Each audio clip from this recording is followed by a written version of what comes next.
Boa noite a todos. E é muito bom estarmos aqui novamente. Hoje, começando mais uma série baseada no livro de Atos, uma igreja para o fim do mundo. Pensamos num tema que pudéssemos estudar e refletir juntos para pensarmos e refletirmos sobre esses momentos tão tensos que estamos vivendo. Momentos que são tristes, mas que nos levam a refletir e nos levam a pensar em o que podemos aprender com tudo isso. Toda crise é uma oportunidade de aprendermos. Todo sofrimento gera crescimento em nós.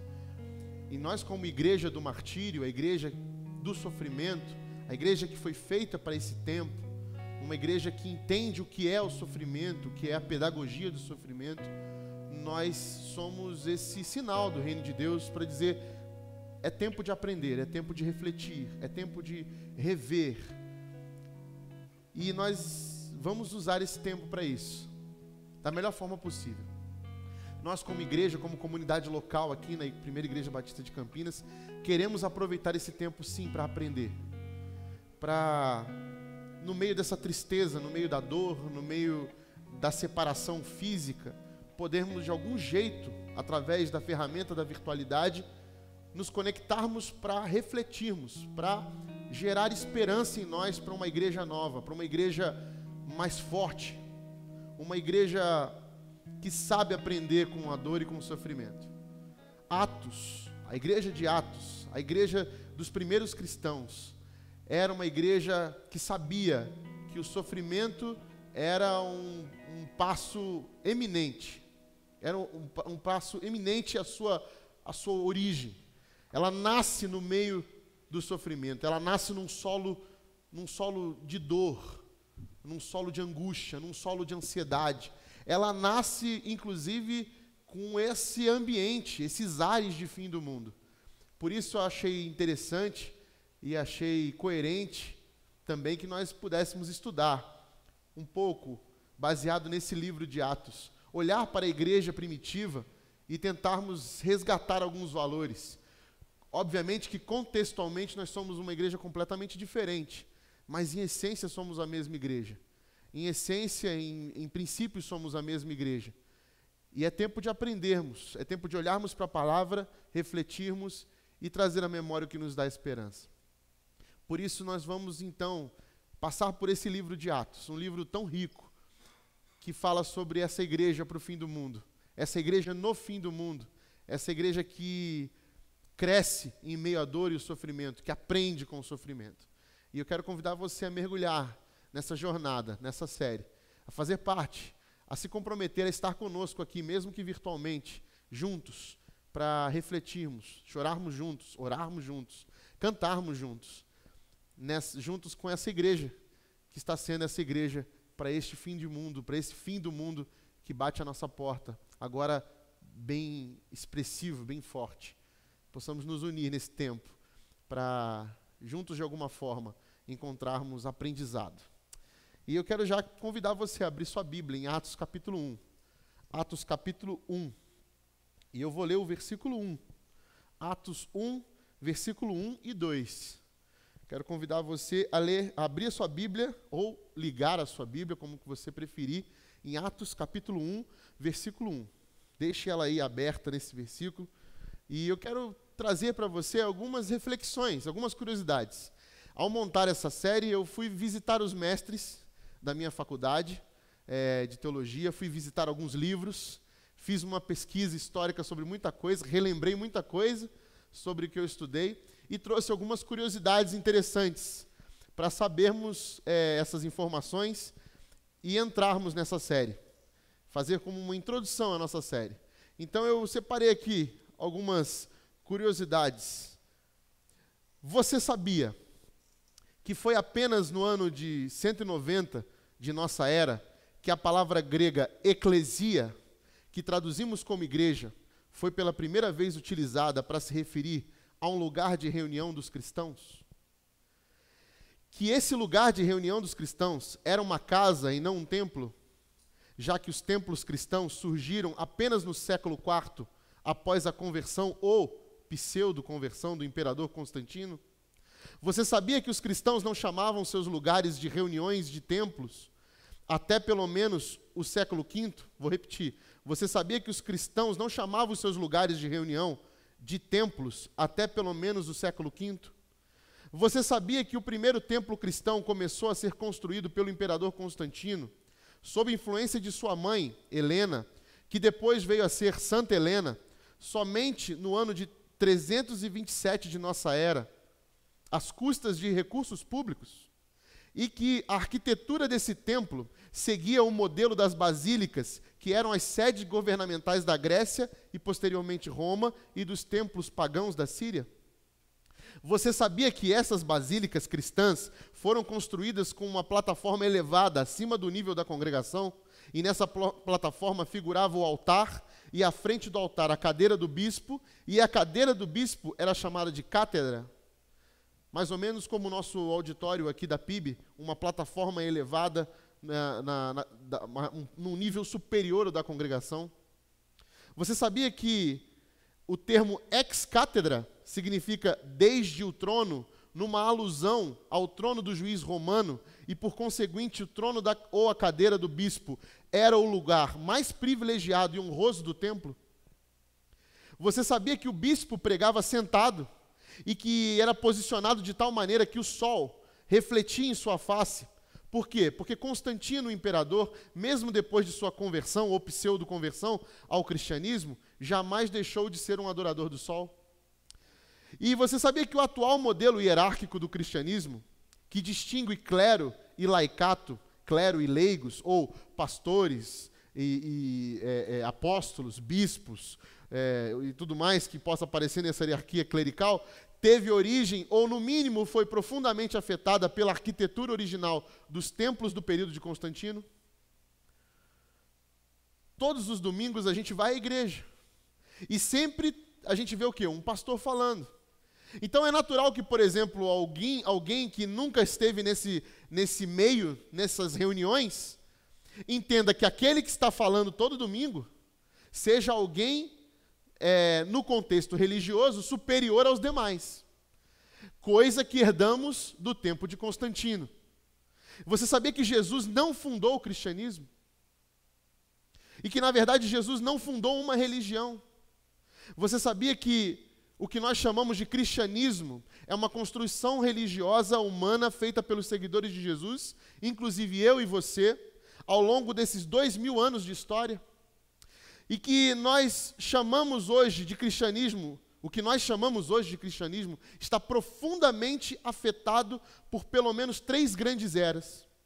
A era de Constantino, a era da Reforma Protestante e a era que os historiadores chamam de Era dos Avivamentos, especialmente na Inglaterra com John Wesley e nos Estados Unidos com Charles Finney. E que você sabia que é praticamente impossível identificar a distância que existe entre o que Jesus idealizou, imaginou originariamente e aquilo que depois de quase 1000 anos nós chamamos de cristianismo. Algumas curiosidades para introduzir o tema, para você ficar tranquilo em sua casa e começar a resgatar essa essência da igreja de Atos. E sobre Atos? E sobre esse livro que nós estamos entrando? O que você sabe sobre ele? Você sabia, por exemplo, que foi Lucas que escreveu Atos? E que Lucas escreveu também, esse Lucas que escreveu Atos também escreveu o Evangelho de Lucas, que está lá no início do Novo Testamento? E você sabia também que o Evangelho de Lucas foi escrito junto com o livro de Atos? Os dois eram um só livro, escritos juntos, e que só 150 anos depois foram separados. O que aconteceu? E nesse primeiro versículo que eu quero ler com vocês, eu quero fazer a primeira pergunta: o que aconteceu? Porque Lucas vai escrever esses 2 livros, o Evangelho e Atos, 50 anos após a morte de Jesus, mais ou menos 80 anos no ano 80 da era cristã, 50 anos depois, mais ou menos, da morte de Jesus. O que aconteceu para que Lucas demorasse tanto para escrever esse livro? O que aconteceu? O que houve? por que Lucas foi escrever o evangelho dele e sobre a vida de Jesus, a biografia de Jesus, e depois, logo em seguida, a narrativa de Atos. Tanto tempo depois, tantos anos depois. Muito bem, eu quero ler agora com você essa passagem que você deixou aberta. Atos capítulo 1, versículo 1, diz assim: em meu livro anterior, Teófilo, escrevi a respeito de tudo o que Jesus começou a fazer e a ensinar, até o dia em que foi elevado aos céus, depois de ter dado instruções por meio do Espírito Santo aos apóstolos que havia escolhido. Vou ler novamente. Em meu livro anterior, Teófilo, escrevi a respeito de tudo o que Jesus começou a fazer e a ensinar, até o dia em que foi elevado aos céus, depois de ter dado instruções por meio do Espírito Santo aos apóstolos que havia escolhido. Vamos orar? Pai, obrigado, Senhor, por esse momento aqui, por esse tempo em que podemos estar virtualmente conectados, juntos, para que de alguma forma, de algum jeito, que só o Senhor sabe, o Teu Espírito sopre nessa comunhão agora virtual, real, que o Senhor possa traduzir esse momento de algum jeito, Senhor, para que nós entendamos a Tua mensagem, o que o Senhor quer ministrar em nós, para a Sua glória, no nome de Jesus. Amém. Amém. Por que é que Lucas demorou tanto para escrever? Para começar a introduzir isso, para começar a falar sobre isso? Pois bem, eu tenho nessas minhas pesquisas sobre esse princípio de tudo da era cristã, eu separei algumas coisas que a gente precisa observar. Porque, por exemplo, se você olhar hoje o que está acontecendo na história, na pandemia, no nosso fim do mundo particular, global, nós vamos começar a escrever sobre ele apenas muito tempo depois. A história se faz assim. Historiadores só podem escrever de um momento após anos dele ter se passado. O momento de 2001, do 11 de setembro, ele foi evoluindo a sua trajetória de análise, de narrativa, filmes, reportagens, documentários. A história vai revelando os seus pedaços e vai se encontrando. E por muitos desdobramentos, as narrativas vão sendo impedidas, às vezes, de serem contadas. E, às vezes, não é o momento de aquilo ser produzido. E quando nós percebemos que o momento ideal para se viver aquilo, se reler aquilo, ou se repensar naquilo? Pois bem, Lucas foi mais ou menos isso. O que aconteceu foi que havia uma sensação, nesse momento, que Lucas vai escrever tudo isso, de que Jesus era um falso Messias, de que deu errado, de que essa esperança do Messias voltar já tinha escapado pelos dedos. A igreja estava desanimada. O povo olhava um para o outro e via desolação. Por quê? Porque por volta do ano 70, mais ou menos, havia um imperador, general Titus Flávio.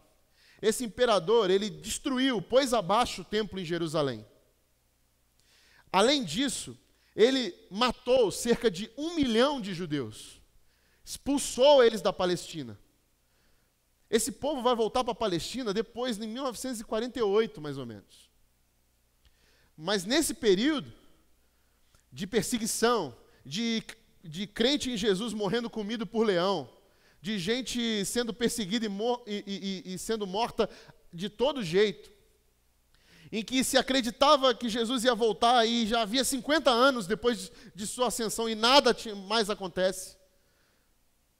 Essa decepção, essa tristeza, essa angústia de que poderia ter sido mais um fake, mais um profeta falso, mais alguém se dizendo Messias e que não era. Mesmo após essa sua ascensão, havia esse sentimento de desespero, pois o mundo desses que creem em Jesus estava se acabando.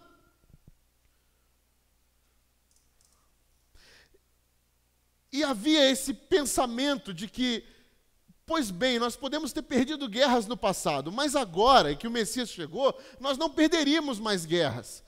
Essa imagem que foi criada de que um Messias político dominaria e esmagaria toda a opressão do Império Romano sobre os judeus, ela era muito forte e agora estava decepcionada, os mártires aos montes, gente morrendo, e nada acontecia. Aquela imagem de que Jesus ia voltar logo, já estava indo embora. Poxa, Jesus falou que ia voltar, e não só falou que ia voltar. Jesus disse em Mateus 16, 28, garanto-lhes que alguns do que aqui se acham não experimentarão a morte antes de verem o Filho do Homem vindo em seu reino. Ou seja, eles pensaram, bom, dá para aguentar, a galera vai viver mais um pouco aí.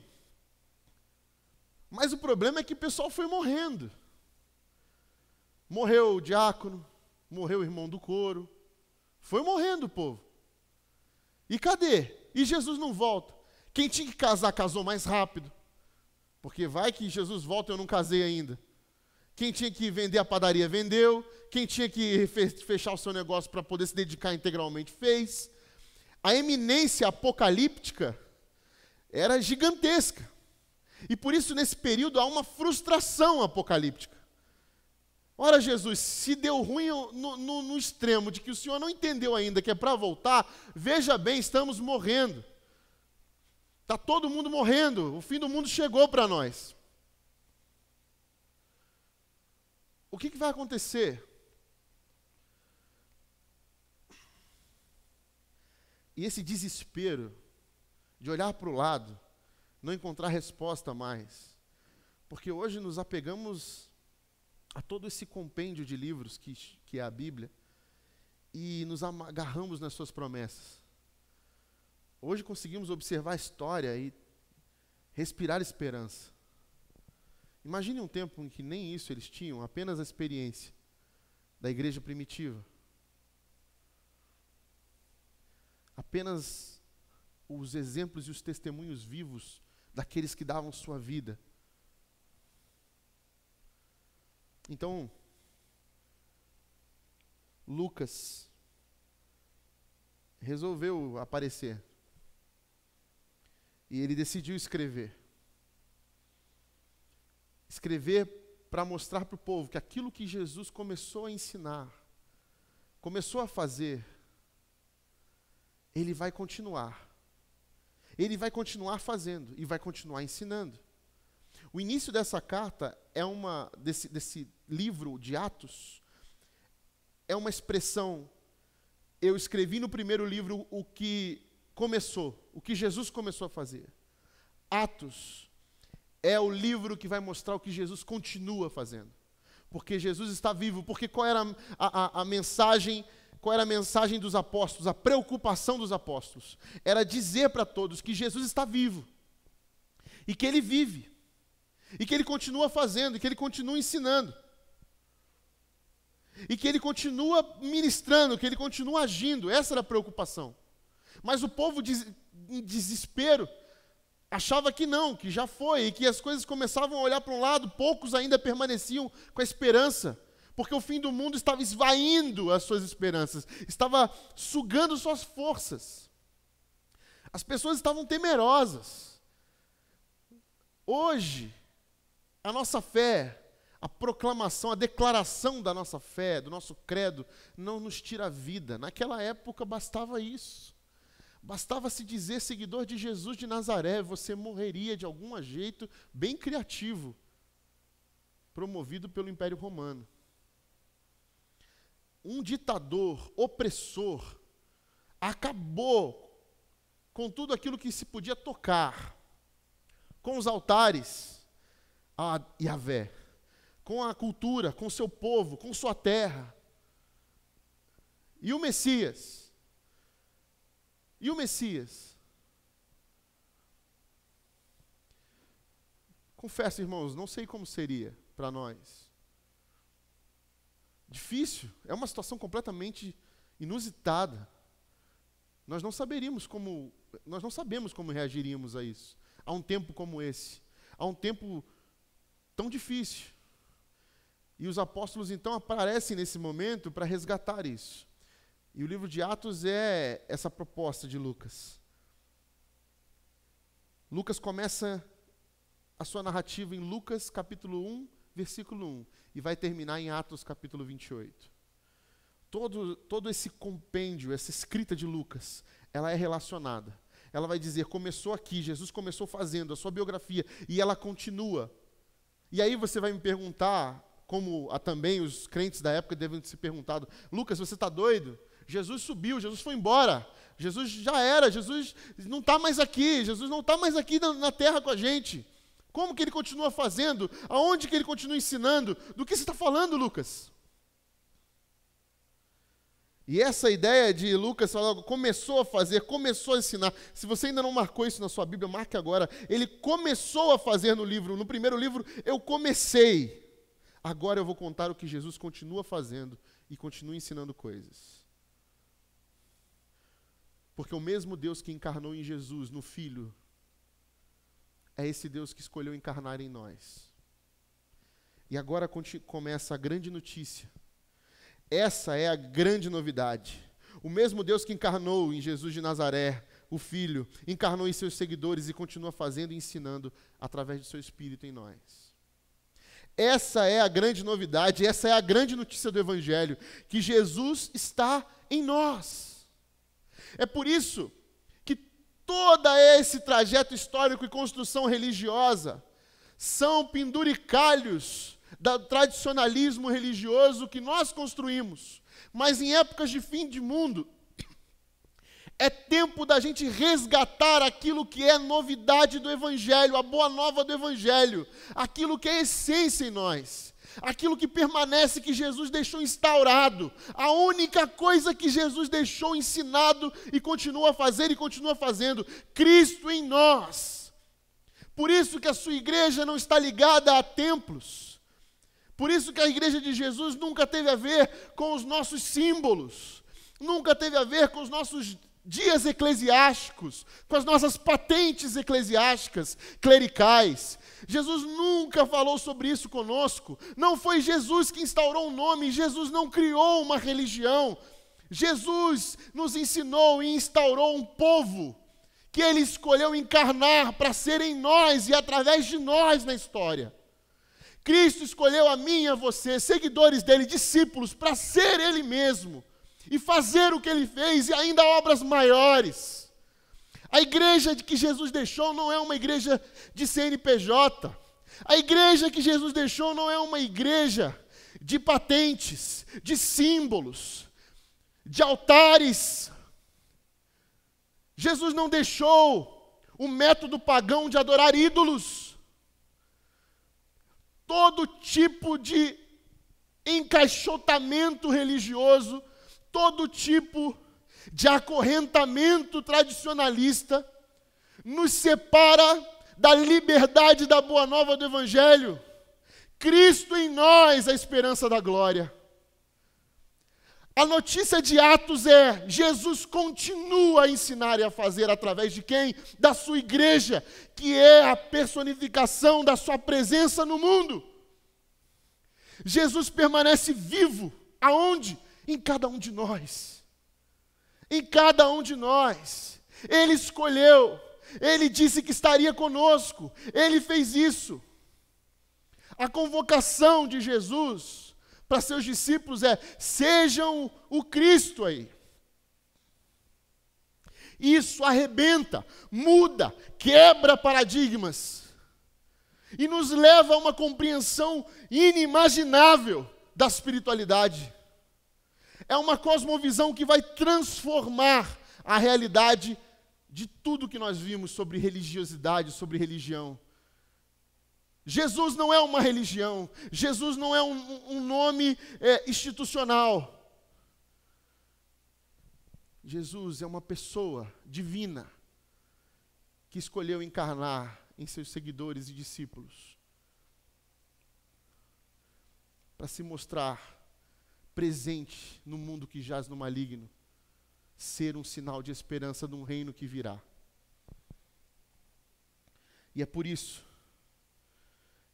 que nós não adoramos como os cultistas pagãos o adoravam no passado. Nós não adoramos como se adora um ídolo. Nós não o colocamos no altar. Nós não o reverenciamos dobrando os nossos corpos em gestos simbólicos de adoração. Nós não fazemos isso. Nós não levamos a Ele oferendas. Nós não colocamos ofertas físicas, de valor material, consagrando como se fosse sacrifício. Não, nós oferecemos nossa própria vida para que Ele entre em nós e mude, e transforme em nós e através de nós. A adoração a Jesus não é no templo, não é no monte, é em espírito e em verdade. O que é adorar em espírito e em verdade? Obedecê-lo, fazer a sua vontade. Jesus espera que nós obedeçamos Ele, faça a vontade dEle, para que em nós se manifeste o Cristo vivo e ressurreto. A mensagem de Jesus não é uma mensagem sistemática, colocada em padrões, que a gente consegue liberar a lista do que pode, do que não pode.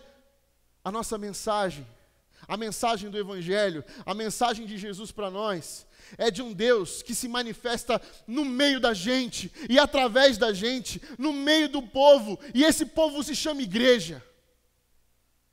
E essa é a igreja que vai para o fim do mundo. Essa é a igreja que se abraça no fim do mundo. Essa é a igreja que vence o sofrimento, que vence a morte. Porque é a igreja feita de corações quebrantados, de gente que ama a gente porque se viu pecador, amado pela graça de Jesus. Adoramos em espírito e em verdade, porque Cristo está em nós, nos moldando, forjando o nosso caráter, revelando-se através das nossas vidas. Por isso que Santo Agostinho diz que Deus me é mais íntimo do que a mim mesmo, porque Deus me conhece tanto, está entranhado em mim, tanto, que me conhece mais do que a mim mesmo. Ninguém, nenhum ser humano, nenhuma religião ousou dizer, falar o que Jesus falou. O que Ele falou, o que Jesus Cristo disse para nós. Ele disse essas palavras: digo-lhes a verdade, preste muita atenção agora. Aquele que crê em mim, fará também as obras que tenho realizado, fará coisas ainda maiores do que essa, porque eu estou indo para o Pai, e eu farei o que vocês pedirem em meu nome, para que o Pai seja glorificado no Filho. O que vocês pedirem em meu nome, eu farei. Se vocês me amam, obedecerão aos meus mandamentos. Eu pedirei ao Pai, e Ele lhes dará outro conselheiro para estar com vocês para sempre, o Espírito da verdade. O mundo não pode recebê-lo, porque não o vê, nem o conhece, mas vocês o conhecem, pois Ele vive com vocês e estará em vocês. Não os deixarei órfãos, voltarei para vocês. Dentro de pouco tempo, o mundo já não me verá mais. Mas vocês, porém, me verão, porque eu vivo, vocês também viverão. Naquele dia compreenderão que estou em meu Pai, vocês em mim e eu em vocês. Quem tem os meus mandamentos e lhes obedece, esse é o que me ama. Aquele que me ama será amado por meu Pai, e eu também o amarei e me revelarei a ele. Disse então Judas, não os Iscariotes: Senhor, mas por que te revelarás a nós e não ao mundo? Respondeu Jesus: se alguém me ama, guardará a minha palavra. Meu Pai o amará. Nós viremos a ele e o faremos nele morada. Por isso Jesus, ao se despedir dos seus discípulos, diz: eis que eu estarei convosco até a consumação dos séculos. Até o final. Essa é a igreja de Jesus, que manifesta a presença de Cristo no mundo, porque sabe que Jesus está conosco, está em nós e através de nós, está no meio de nós. Cristo está em nós, os seguidores de Jesus. 2000 anos depois, nós somos a presença de Jesus Cristo no mundo. Em Jesus, a religião acaba, porque Deus deixa de ser buscado lá no trono distante, mas Deus agora é derramado sobre toda a carne. Agora, já não vivemos mais de religião, vivemos a vida de Cristo no mundo. Se comemos, se bebemos, ou se fizermos qualquer coisa que fizermos, tudo fazemos para a glória de Deus, nosso Pai, porque nele vivemos, nele nós nos movemos e nele nós existimos. A eles quis Deus dar a conhecer entre os gentios a gloriosa riqueza deste mistério, que é Cristo em vocês, a esperança da glória. Colossenses, capítulo 1, versículo 27.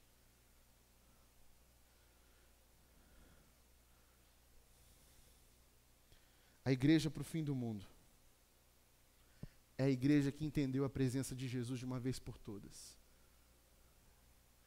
Que ela está em nós e é através de nós. E eu tenho duas notícias para te dar. A primeira é que a experiência com Jesus está mais perto de você do que você imagina, bem próximo. Basta uma oração. Essa experiência com Cristo vivo, que quer morar em você, que quer fazer sua morada em você, é essa. Está bem próxima a você. E a segunda notícia é que não tem jeito. Você vai se encontrar com Ele várias vezes, nesse meio que se chama igreja. Porque a igreja, esse lugar da reunião daqueles que são morada do Cristo vivo e ressurreto, e se juntam para manifestar a presença de Jesus no mundo. Num mundo que jaz no maligno, porém, que foi vencido por Jesus. E nos encoraja a ter bom ânimo, porque Ele o venceu. Que a nossa esperança, como igreja nesse tempo de fim do mundo, seja essa, nos lembrar que Cristo está em nós, e essa é a esperança da glória. Cristo em nós é a esperança da glória. A igreja para o fim do mundo é a igreja que resgata o sentido essencial da igreja de Cristo. Jesus começou fazendo e ensinando muitas coisas, e agora continua a fazer através da sua igreja. A igreja de Atos é a igreja que continua. Nós somos a igreja que continua, a igreja que começou lá atrás em Atos, com aquilo que o ministério de Jesus nos trouxe e nos ensinou, e agora Jesus, através de sua igreja, continua a fazer. A igreja para o fim do mundo, a igreja para o Apocalipse, é uma igreja que mostra que Jesus está presente. O mundo pode não ver, mas nós vemos e nós sinalizamos sua presença. Não, nós não estamos abandonados, nós não somos órfãos mais. Cristo está em nós e a igreja de Jesus está resgatando aqueles que têm essa experiência com Cristo vivo e ressurreto. Que essa seja a mensagem mais poderosa da igreja durante todos os tempos, que atravesse os tempos e séculos, que nós permanecemos firmes nessa experiência. Pode tudo se ruir, pode o templo ser esmagado por generais e ditadores opressores, podemos ser separados de nossas aglomerações, das nossas associações e reuniões e endereços, podemos ser, mas aonde estivermos, aonde quer que estejamos, seremos igreja, porque Cristo está em nós e essa é a esperança da glória. Não importa o que vier, não importa o que passar, nós cremos que a possibilidade de recomeçar está em nós, porque quem mora em nós é o Cristo que venceu a morte, e nós podemos então vencer, e nós não tememos mais esse sofrimento, mas aprendemos com Ele a ser esta igreja para o fim do mundo. Que seja assim a nossa missão, que isso seja o resgate, o tempo de resgate da nossa essência, daquilo que de fato Jesus deixou, daquilo que de fato Jesus nos ensinou. Ore a Deus, peça a Deus: Senhor, manifeste-se em mim e através de mim nesse tempo de fim do mundo. Seja a sua presença em mim mais que abundante. Seja a vida que agora eu vivo mais que abundante. Que diminua eu, para que tu cresças, Senhor. Porque se não entendemos agora essa mensagem, jamais entenderemos a presença viva e real de Jesus Cristo, o próprio Deus, em nós, através de nós, para a sua glória, para sempre. Amém.